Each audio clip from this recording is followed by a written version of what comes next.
Set forecheck. These are situations when the opponent is set up behind their net and our F1 goes to forecheck and he makes the read that he can't get in pressure. We never want to unnecessarily chase behind the net.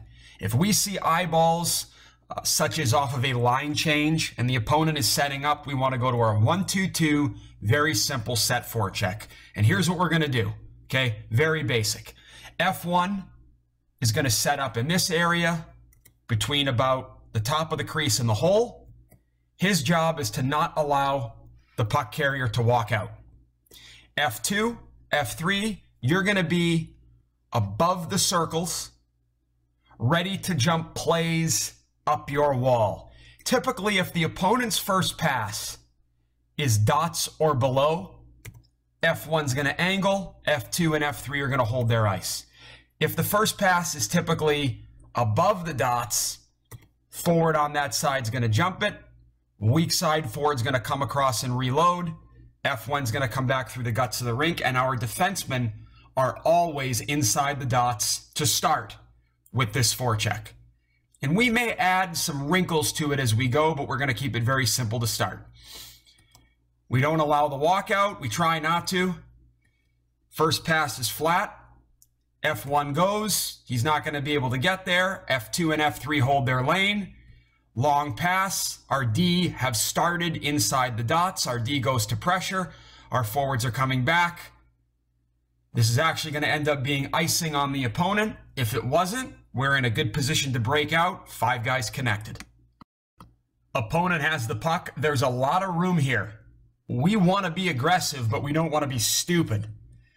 In this case, we go to the set forecheck. Good aggressive F1, trying not to let the puck carrier walk out. Good layer here by F2 and F3. This is a great picture of our set forecheck. Their first pass, we consider this flat because it's below the dots. F1 goes and forces. F2 and F3 are right about where they're supposed to be to eat up this puck. Now we have a chance to transition and go on offense. Simple. Their defenseman goes back for the puck. Our first forward, he's a speedy guy. I have to trust his read here. He goes behind the net. He's very confident in his speed. Richie knows he'll be able to recover, and he does. And what I like on this one, he stops in front now. He tries to chase on the first one a bit, thinking he can maybe flush it out. He knows now all bets are off. He reports to the front of the net. Right where he's supposed to be.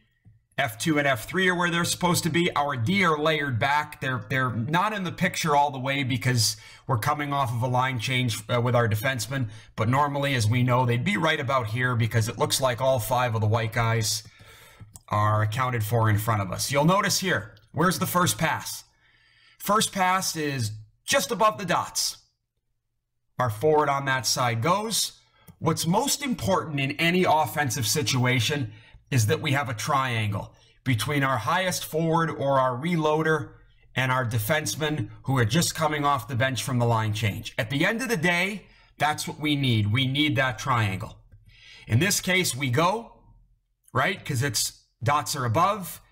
F1 comes to support, and we end up forcing them back behind their net again. We get aggressive. We come up with the puck. And now we're in their end zone with a greasy chance in front of their goaltender. Good job here with the 1-2-2 playing off of each other, having good layers, and having our F2 or F3 jump passes that are above the dots. We're coming off of a line change. Our first forward doesn't chase behind the net. He goes to the front. Against this team in white, Kazakhstan, they stretch like crazy.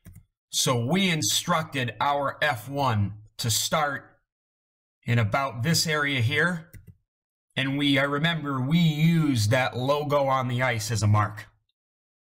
We wanted to be at or above that logo. What do we do when the opponent makes the long bomb stretch play? Well, our D are back. So all we do is get in the way and confront it. So we are not to worry anytime we're dealing with an opponent who stretches on their set breakout, all we're going to do is back everybody up a little bit. That's all we're going to do. We're going to keep this very simple. We've backed our defensemen up a little bit so that when they make the long bomb play, we're in a position to angle. We've got forwards coming back. We've got the puck, little firm play, and we're out into the neutral zone. Good job by us, just simply backing everybody up a bit, being in a position to jump on their long bomb stretch play.